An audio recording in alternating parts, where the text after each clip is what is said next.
Hai semua, manfaat minyak bumi memang sangatlah banyak. Beberapa produk yang sering digunakan oleh masyarakat berasal dari olahan minyak bumi. Minyak bumi ini bisa didapatkan di bawah lapisan bumi, baik di darat maupun di bawah permukaan laut.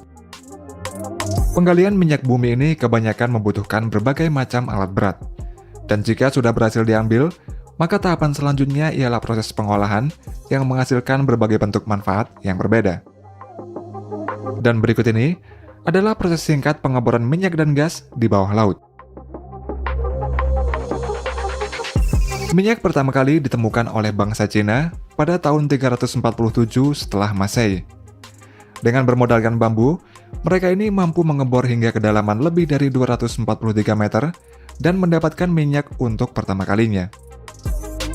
Sedangkan di benua Amerika, berhasil membangun pengeboran migas pertama di Ontario, Kanada pada tahun 1858.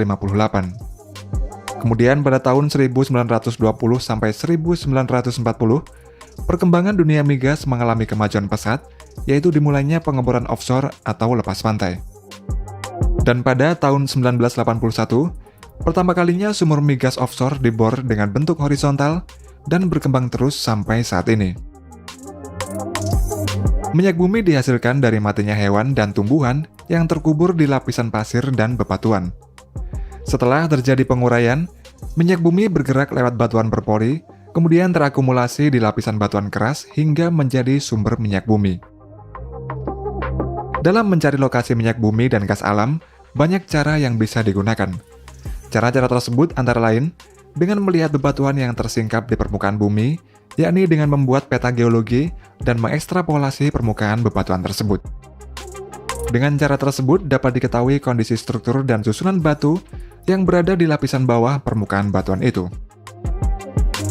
Seiring berkembangnya zaman, cara yang sering digunakan dalam mencari minyak bumi dan gas alam adalah melalui survei seismik, yaitu dengan menggunakan bantuan gelombang seismik. Survei seismik dapat dilakukan dengan dua cara, yaitu survei seismik di darat dan survei seismik di lautan. Untuk proses survei seismik di daratan, bisa menggunakan bantuan vibrosis truk ke lokasi yang telah ditentukan. Seperti beberapa waktu yang lalu, kendaraan dengan bobot mencapai 27 ton ini terlihat melintasi beberapa jalan di kawasan Indonesia. Untuk cara kerja dari vibrator truk ini adalah dengan menembakkan gelombang seismik ke dalam tanah, dan biasanya terdapat 3 vibrator truk atau lebih dalam proses penembakan gelombang seismik tersebut. Gelombang seismik tersebut kemudian dipantulkan kembali sesuai dengan lapisan tanah yang dilaluinya, dan pantulan gelombang tersebut berjalan pada kecepatan yang berbeda, tergantung pada jenis atau kepadatan lapisan batuan yang dilaluinya.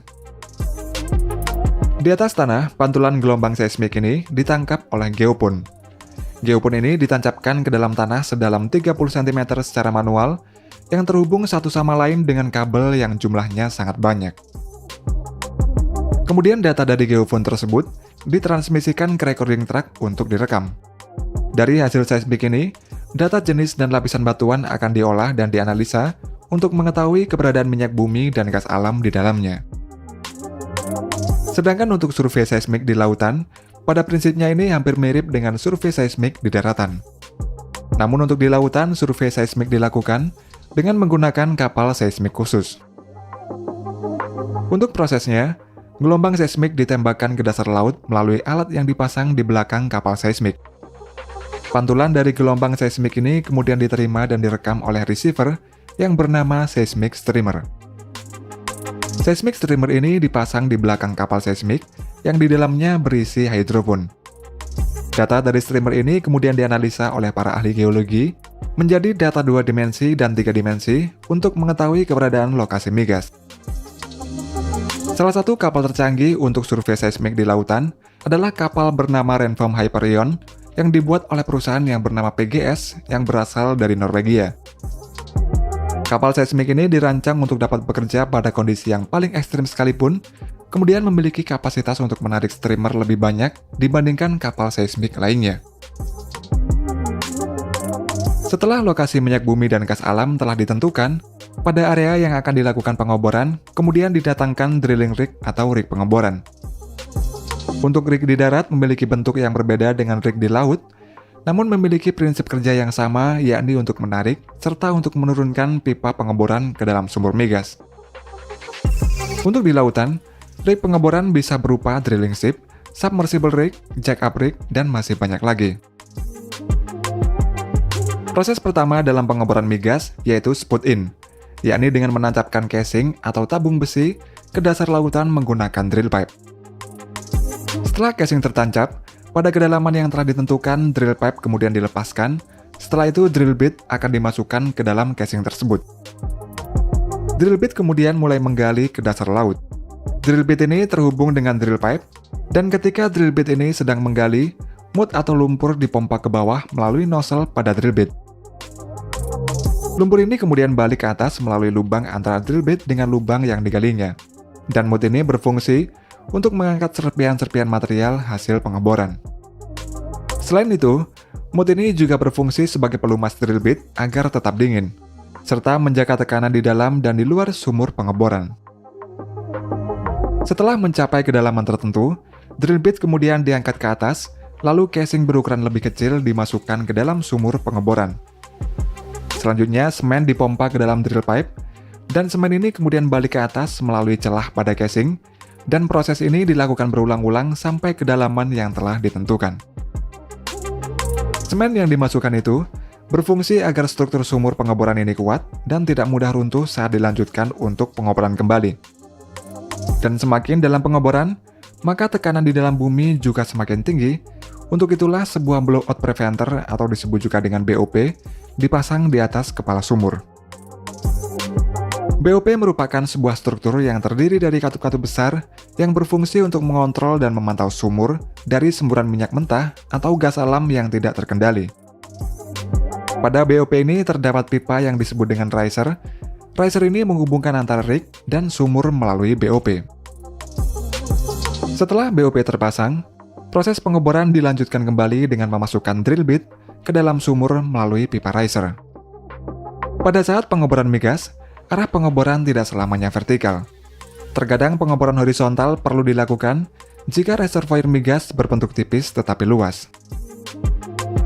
Pada kedalaman tertentu, sudut pengeboran akan berbelok pada titik kick-off point, lalu mengarah ke lokasi lain. Sehingga pengeboran yang dilakukan ini akan membentuk seperti sebuah kurva melengkung, dan pengeboran horizontal ini dapat berlanjut hingga kedalaman 1.500 sampai 3.000 meter.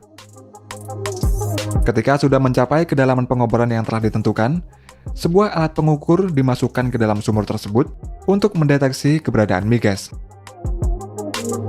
Setelah pengeboran selesai, maka sumur perlu dipersiapkan untuk diproduksikan atau disebut juga dengan well completion.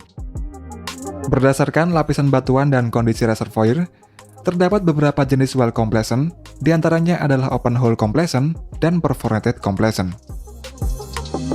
Pada open hole, casing dipasang hanya sampai puncak formasi produktif, dengan demikian aliran minyak dan gas dapat langsung masuk ke dalam sumur tanpa halangan.